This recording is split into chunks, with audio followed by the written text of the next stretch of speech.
Hello YouTube, Sir Dragon X here, coming to you from the beautiful city of San Miguel de Allende. Welcome to Retired Life in Mexico, no bull. I'd like to introduce one of my little fur babies, London. Today we're going to discuss how you can bring in your fur babies when you move or travel to Mexico. And by the way, this is my other fur baby, Paris.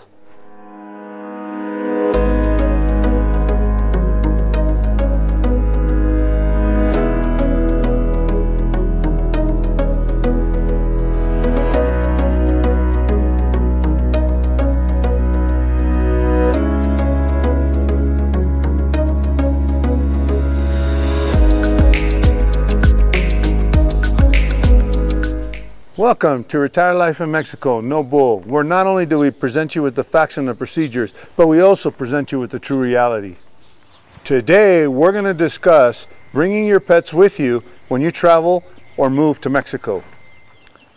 Before we start, I want to remind you to subscribe to this channel and hit the little bell so you don't miss any of my future videos. I also encourage you to like this video if you enjoyed the content and leave comments in the comment section below with any question you may have or just to let me know how I'm doing. Also, don't forget to visit our Facebook group and Instagram at the links listed in the video description below and also on this channel. As I always state in my videos, I'm not an expert. I also remind my audience that every individual experience is different and each port has its own procedures. What I will cover is the official regulations and my personal experience of bringing my two fur babies to Mexico with us when we move to Mexico.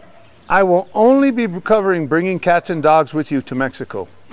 The reason why I won't be covering other animals such as birds, reptiles, and exotic animals, those require a very complex process of getting import and export certificates, so that's best handled by an expert. So, can I bring my cats or dogs with me? If so, how many? What paperwork do we need? Do I need a health certificate? What about vaccines? I'm going to try to answer these questions in this video. I am not going to cover transporting your pets via airline in detail, since all the airlines have different regulations with transporting your pets. If you plan to transport your pet via an airline, I stress that you research your airline's regulations extensively and avoid the issue with the actual transportation of your pet. What I will cover is what is required when arriving at the port of entry, whether it be an airport or a land border. So what are the regulations for bringing your pet into Mexico? These regulations are enforced by a section within the Mexican Department of Agriculture known as SENASICA. Basically, these are the regulations. You are permitted to import 2 pets per person into Mexico. If you want to import more than 3 pets per person, you will be required to pay a 1,600 peso fee per extra pet, which is approximately $80 at today's exchange rate. Note that this limit is per person. So for example, if you are traveling with another person, you would be allowed to bring 4. Upon arrival at the port of entry, travelers must visit the agricultural inspector at the port of arrival with their pet. They are usually co-located with the customs inspection. If arriving at an airport, you must have them in a clean pet carrier. The agriculture will inspect your pet for the following: that your cats and or dogs do not present any signs of infections or contagious diseases. The animals are free of any ectoparasites, for example, ticks.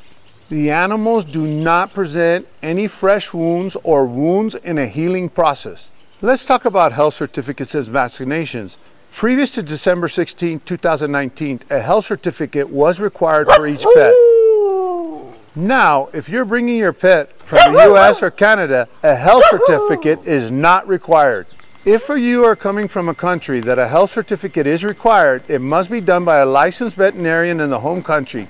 That should include proof of vaccines against rabies and distemper administered at least 15 days before arrival of your pet to Mexico. Once again, this is only for pets that are coming from countries other than the US or Canada. Now, what about vaccination records and vaccines once I move to Mexico?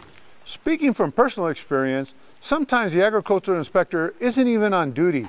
Actually, we used to cross a lot in Texas, and we didn't really encounter the agricultural inspectors that many times. Actually, the first time we encountered an agricultural inspector, that was pre-2019, and they asked us for our vaccination records, but that's about it.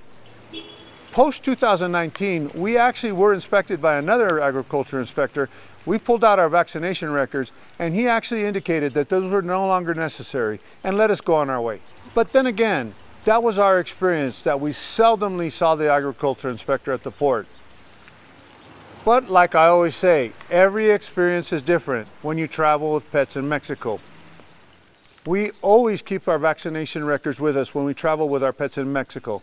Also, it's never a bad idea to have a health certificate ready regardless. I suggest that if you're moving here to Mexico, as soon as you arrive at your destination, that you establish a relationship with a local veterinarian in your area.